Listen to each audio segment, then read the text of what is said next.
That is a synopsis of exactly how I went from no money to a couple hundred rentals. Today we're talking about how to find real estate owners in your market and what to do when you actually meet with them.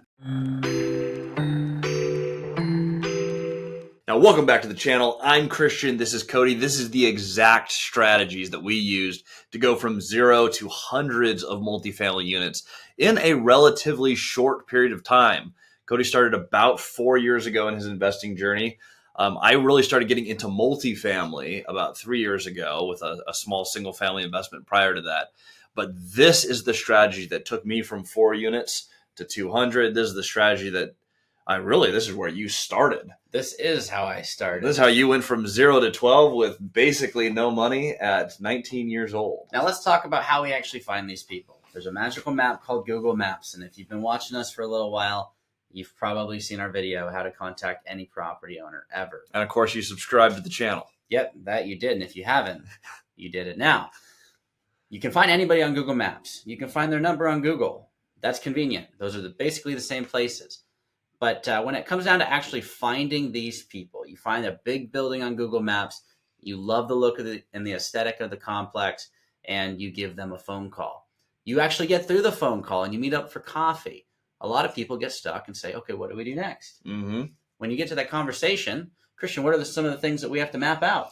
Yeah, so there's part one, right? You've gone through, you've got your coffee, or you got your phone call, you've booked the meeting. This is where everyone gets stuck. You're exactly right. So when you're in this meeting, there's a few major points. First of all, you're going to recap your goals. You may have already done this on the phone call in a 30-second format, but now you have, I would say safely, a 2-minute period. Still short, brief, but dive a little deeper into, hey, thank you for meeting. This is what I am trying to build specifically. So when I'm starting, it's, hey, I'm trying to retire my wife from teaching. We'd also like to move and get a house in Texas. It's been a dream of ours to leave the rainy state. I've been here for 31 years. That's what I'm trying to build. I'm trying to do it in a multifamily, and I have 2 duplexes right now. 1 duplex at a time, turns out, does not buy you financial freedom in any reasonable amount of time.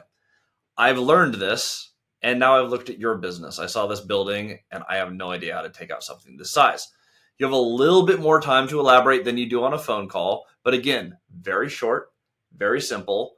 This is what I am trying to do. The reason you're wording it this way is you are just adding clarity to the reason that we're meeting. You're not coming in, hey, I want to buy your property. There's no ambiguity of when's the other shoe dropping. You're just simply setting, this is why we are here to meet. And you're sharing your goal. People work with you based on the goals that you share. If they like your goal, they're more likely to work with you. Most people will get confused because they think they have to be super relatable when they're at this meeting. That's not the case. When I was 19 and I was calling up people that I had never met before, I couldn't relate to them. I didn't know who they were. So there's no point in trying to be relatable. I had to share what I was trying to accomplish. And in return, they offered to sell me a lot of real estate over a long period of time. And fast forward 4 years, I bought a lot of their real estate. Now, there's one question that you want to ask in this meeting every single time, regardless of where it goes. So functionally, you start with your intro, which is your goal. You're going to spend most of the rest of the time, about 80% of the meeting is talking about how they built their business. So you're just listening for almost the entire thing, asking good questions, but keeping the conversation going. You're going to close on some iteration of this question. Given where I'm at and what you've done, what advice would you give to me as a next practical step? And you could word that more efficiently, I'm sure. To summarize it, you know my pieces now. I'm familiar with yours. How do I go about best repeating what you've done? Love it. That is a synopsis of exactly how I went from no money to a couple hundred rentals. Now, this is the most important part. What does this actually look like in practical application? There's a million courses out there on how to make, your 500 phone calls a day, how to knock doors. That's not fun. There's all these different ways, though, to buy real estate. In this model, why do we believe not only is this the most fun, but it is actually the best way to do deals? One of the first people you ever bought from, we as a partnership have gone full cycle. And granted, I want to be clear. This is primarily Cody's relationship in that he started this first. This is one of his first deals. And while the other owner knows, likes me, and wants to sell to me, This is because Cody did those first meetings. And every single time we meet up with him, he's very clear about that. He's like, I like you, Christian. I'm excited to work with you, but Cody's my boy. Every single time. It's funny, but this is why it's so important that every individual is doing these meetings. If you have a partner, and I think this is extremely important, you don't just have one partner who goes out and does the owner meetings for you. This is a skill that every single core person in your partnership needs to be doing on an individual basis. The Robin Hood Village Resort was a relationship that I primarily started. Now, Cody jumped in and lived there and built a very strong relationship, but that is one where I sat down and did the owner meetings. We have other deals. We're working on a fourplex right now where they actually, like Cody brokered a deal with them forever, or almost did, where it didn't come together. They happen to like me more. Different people are going to relate to different people. Fact. Yeah. Make sure that you are doing this step regardless of what your strengths or weaknesses are. You have to get this down. What does it look like on this one? Because this one, I know you know who I'm thinking of, and this is one of my favorite stories because of how it built our business together based on that initial meeting to where we are today. Yeah, well, in Moses Lake, I ended up buying 12plex, and I started learning from this individual. They started teaching me how to play the creative finance, how to seller finance our way into real estate. From that point on, I bought a 6plex from them, and they kept teaching me more and more about cash flow, building up equity. And through that relationship, not only did I buy a bunch more real estate and start learning about development, but I got introduced to more people that own properties adjacent to it. And they've sold us some of our most stable assets. And just over a period of 4 years, having bought that first property, having met with them, standing outside the 12plex, not only have I learned how to build a cash flow model that is scalable, but I learned how to build up equities and cash positions through development and through keeping things occupied, when to do renovations. And that's really been the foundation for everything that we have at Multifamily Strategy. It would have been cool to just have bought a couple rentals at a time, but because of this meeting, because of that relationship, whenever I've needed an opportunity or needed money or just needed advice, I've never been told no. They've always offered to help me out and move me forward, which then started moving us forward and really built out everything that we have today. Now, one of the really important pieces here that I think a lot of people miss is they get that initial meeting, they get that initial takeaway, and they go out and they might even do a deal with that individual like you did. What they miss is the part where you actually go back and you continue to develop the relationship, because that's what it is. It's a relationship. This isn't a transaction. So one of the things that they recommended very early was not now, but when you have the capital or the equity, you should put a pitched roof on this property because it had a butterfly roof. It's a valley roof that just basically traps snow in the winter. Yeah, because when it snows, it ice dams. It's awful. And if you want to build a relationship at the highest level, it's really important to get a takeaway, apply it, and let them know that it worked. And so that's exactly what I did. Fast forward 2 years later, put a pitched roof on it. It cost a lot of money, but I got it done. And they offered to sell me a bunch more real estate. And that moved me forward. It moved us forward. And they're going to be helping us develop. And that is a big step in the right direction for every goal that Christian and I have set out to do.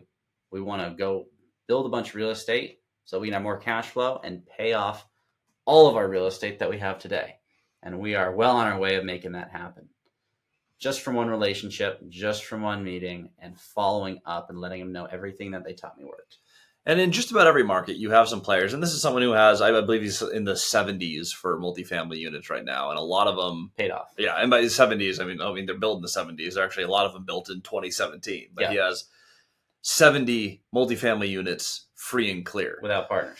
He would not just sell that whole thing to anyone, because if he's seller financing, he's basically saying everything I built, I'm going to convert into payments and I'm going to leave. He recently made the decision, hey, I'm ready to call it quits. I'm ready to travel the world. I've actually made my money. I've hit my goals. It is time to pass it on to the next few people. These opportunities come up a few times. There's another group of investors in the same town who are doing the same thing. With us. Yeah, they're a lot older. They have about 100 units and they're doing the same thing. Hey, we're going to unwind these. I have a 5-year plan. Let's sell them all in a contract. You only get those opportunities when there's trust, because both of them like to do relatively low interest. We're talking anywhere from 5 to 7%, 5 to 10-year notes, both of them 10% down on just about everything. You're talking low down, low to medium interest rate, long-term fixed rate. debt for hundreds of units. 2 of these relationships can absolutely retire you. One of these could absolutely retire you. Yeah, if you get 100 units, average rent, like in that one case, average rent of $1,900, that goes a long ways for a lot of people. If you're pursuing a transaction, you could get a transaction from any of these people. If you're pursuing the relationship, opportunities like these will appear where you have life-changing deals, where you can buy things that no one else could have bought on a deal that no one else could have structured. The reason they'll do this is because you listen to them, you built their business around their principles, you automatically become the most qualified buyer for everything they have. And if they want stability and cash flow into their retirement, the person who they trained up to do exactly what they did is the most obvious buyer. And we have found that to be true again and again. And it's not just us. We've had Vlad was one of our early mentees. He has a relationship over on the other side of the country. Caleb, Chuck, Ethan, Eddie, they're wheeling and dealing. Yeah, and then we have a whole bunch of people in other markets. I just Jenna. I got a message from one of our past mentees who I didn't even know bought a piece of real estate. Just said, hey, I applied these principles. Just bought a huge mobile home park. Logan. Yeah, Logan. Yeah, it is super fun to watch these. But those relationships, you only get the big relationships, the multi-transaction relationships, with a well-structured relationship where there's actual trust and operational efficiencies. Now, all that said, if you're still curious about a deeper dive on this, you can check out multifamilystrategy.com, and we've got a free course down below. Oh, yeah, that's a great way. If you want to dip your toe or see what this is all about, how we actually structured the strategy and what it looks like after you get that deal in front of you, click the course. It's 10 minutes long. It is absolutely free. No strings attached. Click that link down below. It's labeled free course, and learn more there. Otherwise, just follow this channel, learn what you can, and we'll see you all on the next episode.